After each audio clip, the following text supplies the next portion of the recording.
ଜୀବନର ଧାରା ଏହି ମାଟିର ରକ୍ଷକ ଏବଂ କଟକର ଅତୁଟ ସାଥୀ। ଗୋଟିଏ ପଟେ ମୁଁ ଆଉ ଅନ୍ୟ ପଟେ ମୋ ଭଉଣୀ କାଠ ଯୋଡ଼ି। ଆଉ ଆମ ଉଭୟ ନଦୀର ସଂରକ୍ଷଣରେ ରହିଛି ଭବ୍ୟ କଟକ ନଗରୀ। ଆଜି ମୁଁ ଆପଣମାନଙ୍କୁ ଏହାର କାହାଣୀ ଶୁଣାଇବାକୁ ଆସିଛି। ଏକ ଏପରି କାହାଣୀ ଯାହା ସମୟ ସହିତ ପ୍ରବାହିତ ହୋଇଛି, କିନ୍ତୁ ମୋ ମଧ୍ୟରେ ସଦାସର୍ବଦା ସମାହିତ ରହିଛି। ଜଣେ ସାହସୀ ଯୋଦ୍ଧା ରାଜା ମର୍କତ କେଶରୀ ଏହି ଭୂମିକୁ ନିଜର ଦୁର୍ଗ ଭାବରେ ବାଛିଲେ, ଆଉ ଏହାର ନାମ ରଖିଲେ କଟକ। ଏକ ଏପରି ଭୂମି ଯାହା ଅରାଜକତା ଠାରୁ ଦୂରରେ ଶାନ୍ତିର ପ୍ରତୀକ ହେଲା, ଆଉ ଦୁଇ ନଦୀର ମଧ୍ୟରେ ଏକ ସୁରକ୍ଷିତ ସ୍ଥଳୀ ହୋଇ ରହିଲା। ଅନେକ ଶତାବ୍ଦୀ ବିତିଗଲା, ଆଉ ସମୟ ଆସିଲା ମହାନ ଗଙ୍ଗବଂଶର ରାଜା ଅନଙ୍ଗ ଭୀମଦେବ ତୃତୀୟଙ୍କର। ରାଜା ଏହି ନଗରରେ ଏକ ଦୁର୍ଗର ନିର୍ମାଣ କଲେ, ଯାହାର ନାମ ଥିଲା ବାରବାଟୀ। ସେହି ସ୍ୱର୍ଣ୍ଣିମ ଦିନ କେତେ ଚମତ୍କାରୀ ଥିଲା, କିନ୍ତୁ ସମୟ କଟକର ଦ୍ୱାର ଦେଶରେ ନୂଆ ଶାସକଙ୍କୁ ଆଣି ଛିଡ଼ା କରିଦେଲା। ନିଜର ବୈଭବରେ ଲିପ୍ତ ମୋଗଲ ଆସିଲେ, ଆଉ କଟକର ସ୍ୱରୂପକୁ ଦେଖି ମନ୍ତ୍ରମୁଗ୍ଧ ହୋଇଗଲେ।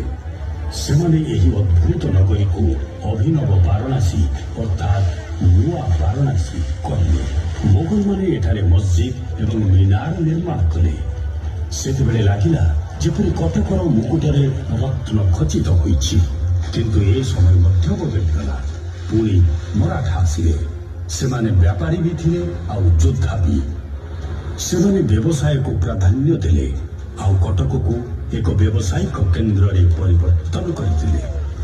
ନୂଆ ଭାଷା ଆଉ ସଂସ୍କୃତି ଏଠାକାର ପବନରେ ସ୍ୱାଧୀନ ଭାବରେ ଛୁଇଁବାକୁ ଲାଗିଲା।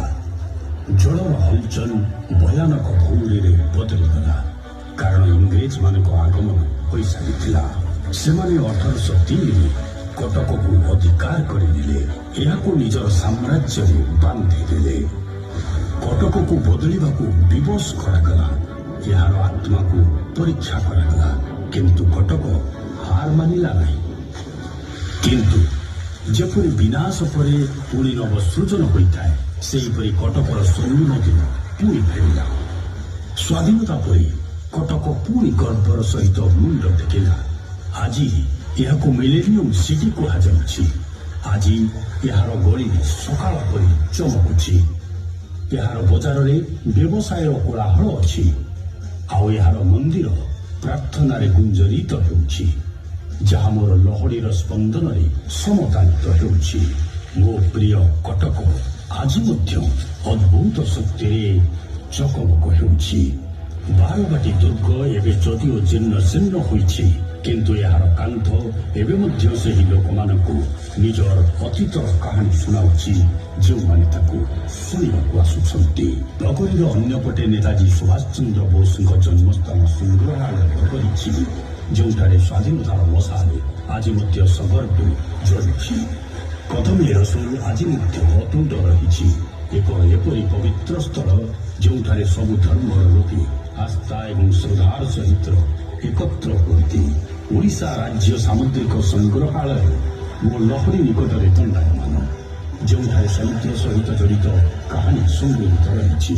ମା ଚଣ୍ଡୀ ମନ୍ଦିରରେ ମାଙ୍କ ଶକ୍ତି ବାସ କରୁଛି, ଯାହାଙ୍କ ଆଶୀର୍ବାଦରେ ଏ ସହର ଜୀବନ୍ତ ରହିଛି। ଆଉ ମହାନଦୀ ବ୍ୟାରେଜ କେବଳ ମୋ ଜଳକୁ ନିୟନ୍ତ୍ରିତ କରୁନି, ବରଂ ଏହି ମାଟିକୁ ସେଚନ ଏବଂ ବିଦ୍ୟୁତ ଦେଇ ଏହାର ଉଦ୍ଧାର କରୁଛି। କିନ୍ତୁ କଟକ କେବଳ ଏହାର ସ୍ମାରକୀରେ ବସତି କରୁନି, ସେ ନିଜ ଲୋକଙ୍କ ମଧ୍ୟରେ, ନିଜର ପର୍ବପର୍ବାଣୀରେ ଏବଂ ନିଜର ଚିର ସବୁଜ ବଜାରରେ ବସତି କରୁଛି। ଯେତେବେଳେ ଦୁର୍ଗା ପୂଜା ଆସେ, ସେତେବେଳେ କଟକ ଏପରି ଚକମକ ହୁଏ ଯେମିତି ତାରକାମାନେ ନିଜେ ଏହାର ଗଳିକୁ ଓହ୍ଲାଇ ଆସିଛନ୍ତି। କଟକର ପ୍ରତ୍ୟେକ ନିଶ୍ୱାସ, ପ୍ରତ୍ୟେକ ସ୍ପନ୍ଦନ ମୋ ପାଇଁ ଅମୂଲ୍ୟ, ଆଉ ମୋର ପ୍ରତ୍ୟେକ ଧାରା ତାକୁ ମୋର ଆଲିଙ୍ଗନରେ ନେଇ ପ୍ରବାହିତ ହେଉଛି, ଆଉ ଏହାର ସୌନ୍ଦର୍ଯ୍ୟକୁ ସଦାସର୍ବଦା ବଜାୟ ରଖିବ।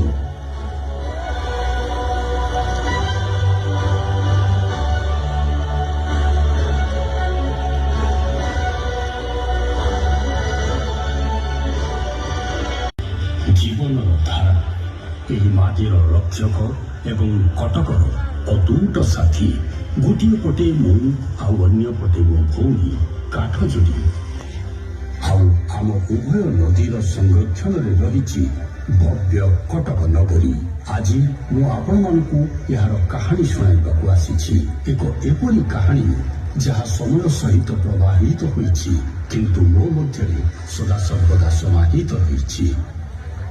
ଜଣେ ସାହସୀ ଯୋଦ୍ଧା ରାଜା ମର୍କତ କେଶରୀ ଏହି ଭୂମିକୁ ନିଜର ଦୁର୍ଗ ଭାବରେ ବାଛିଲେ ଆଉ ଏହାର ନାମ ରଖିଲେ କଟକ।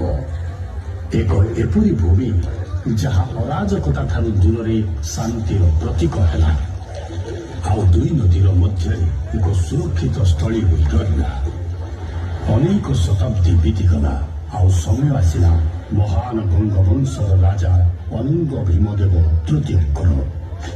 ରାଜା ଏହି ନଗରରେ ଏକ ଦୁର୍ଗର ନିର୍ମାଣ କଲେ ଯାହାର ନାମ ଥିଲା ବାରବାଟୀ। ସେହି ସ୍ୱର୍ଣ୍ଣିମ ଦିନ କେତେ ଚମତ୍କାରୀ ଥିଲା କିନ୍ତୁ ସମୟ କଟକର ଦ୍ୱାର ଦେଶରେ ନୂଆ ଶାସକଙ୍କୁ ଆଣି ଛିଡ଼ା କରିଦେଲା। ନିଜର ବୈଭବରେ ଲିପ୍ତ ମୋଗଲ ଆସିଲେ ଆଉ କଟକର ସ୍ୱରୂପକୁ ଦେଖି ମନ୍ତ୍ରମୁଗ୍ଧ ହୋଇଗଲେ। ସେମାନେ ଏହି ଅଦ୍ଭୁତ ନଗରୀକୁ ଅଭିନବ ବାରାଣସୀ ଅର୍ଥାତ୍ ନୂଆ ବାରାଣସୀ କହିଲେ।